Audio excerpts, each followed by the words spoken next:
Hello and welcome to another episode of Sanity Killer Projects. In today's episode, we're going to be replacing spark plugs on the 2023 Honda Passport 3.5 liter Trail Sport. This will work on any of the 3.5 liter 6 cylinders that Honda makes. It's the exact same engine, it's the exact same setup all the way around, but this just happens to be the one that we have, which is the 2023. Also, in case you didn't notice I have a brand new shirt on, that's because we now have a merch store. And this is actually one of my favorite shirts because it says Sanity Killer Projects, cause auto repair sucks. If you'd like to get one, there'll be a link in the description, so make sure to pay attention for that. All right, so the process for this change out is going to go really quickly. First thing you're going to do is pop the hood, and then you're going to lift this cover off of the engine. It does not have any bolts holding it in place. You just pull it off of the mounts on the inside, and it lifts up and off of the engine.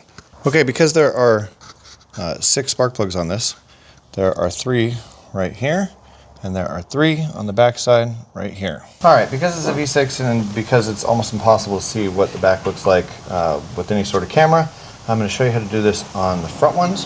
First thing you're going to do is you're going to release the 10 millimeter bolt that holds the coil packs in. Each one of these, this, and this, are the front 3 coil packs for the front 3 cylinders. So we're going to unscrew this all the way off. So once you loosen it all the way up, you're going to take the screw and you're going to set it off to the side so that you don't lose it, because those have to go back in. The next thing that you're going to do is you're going to grab the coil itself and you're going to give it a little bit of a pull so that it comes up and off the cylinders. Okay, so this is what each individual plug looks like. As you can see, it says the word push on it. This is exactly where you're going to push on it. There's a clip inside of there that you release.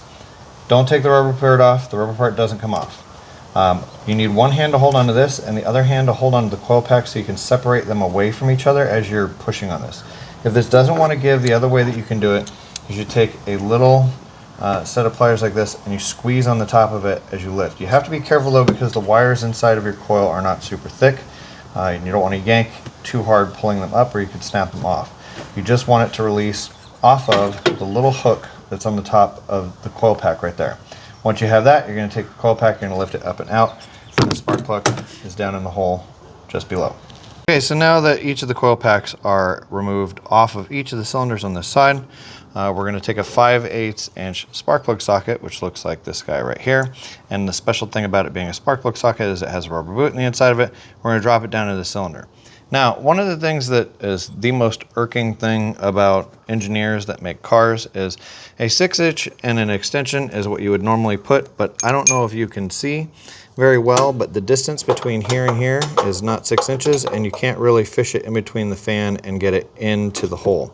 So what you should be using for this particular one is a 4.5 inch 3/8 drive extension. I don't happen to have one of those. We do have a 3-inch and an offset for a 3/8 for my socket, and this all fits right down into the cylinder. So you take this, you drop it down inside of it, you put your drive on the back of it, and then you remove your spark plug out of the hole. So first thing you're going to do is break it loose, and then once it's loose, you can take the wrench back off of it, and you can hand spin the socket the rest of the way to get it to come out.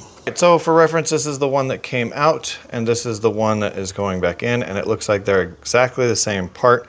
This is the NGK DILZKR7B11G, which is exactly the same part number that is on here. Also, if you need the stock number to make it easier, it is 95350.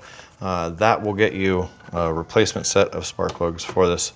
I will leave a link in the description so that you are able to find them easier. So the next thing you're going to do is you're going to take your brand new spark plug, you're going to put it into some form of a spark plug gapping tool, and you're going to slide it along until it sits at 0.44, which is the gap that these are supposed to be, and that's exactly what this one is set at. So they're set from the factory at the correct setting, but you need to make sure you double check them before you do anything. So the next thing I'm going to do is I'm going to put the spark plug into my spark plug socket setup so that I can drop it down into the cylinder and hand start the spark plug. So once you've tightened them down by hand without the wrench being attached, you're going to attach the wrench back onto it, and you're going to ratchet it back and forth until it tightens down just enough to where it's snug, which the actual torque setting, if you're going to torque these down, is 16 foot-pounds, which if you're going to use that, you're going to need an inch-pound wrench to get it to that setting. You don't have to do that. It just needs to be down to where it's snug. As you can see, I'm just pushing it on a little bit with 2 fingers.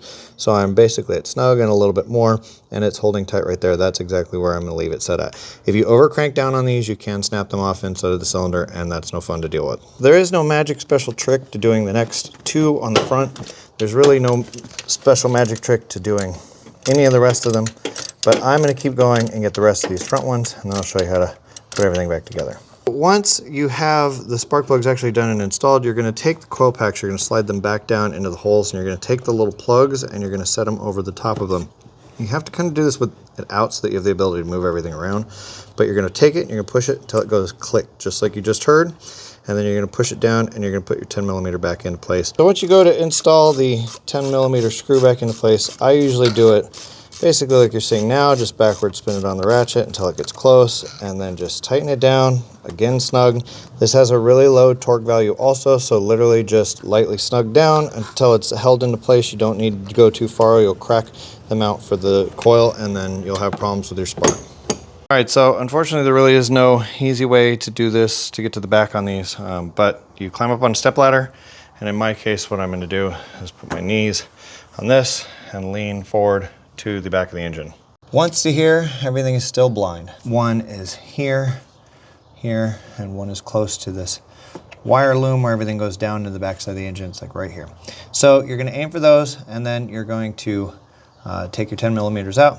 In all the fun of trying to do the back ones, I still have to use this crazy little extension thing that I built.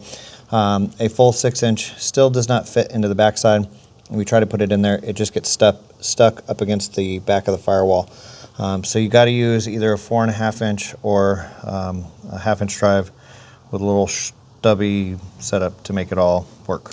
Okay, I'm showing this in this position for a very specific reason. I know these back ones are a huge pain in the butt to do. They've taken me 2 to 3 times about what it had taken me to do the first ones.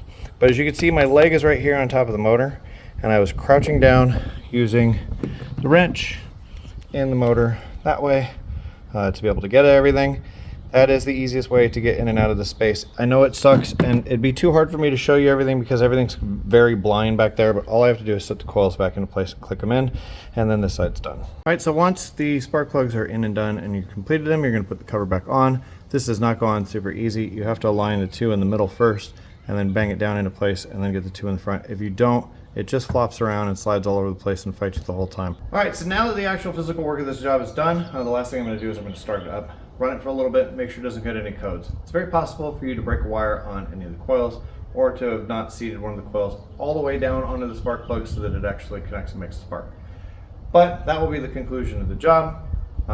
In this case, we're done with everything I need to show you. So, make sure to go to the store, check out our new t-shirts. We've got a whole bunch of different designs. The link will be in the description. As always, thank you for watching. Please make sure to like, share, and subscribe. We'll keep making more of these videos.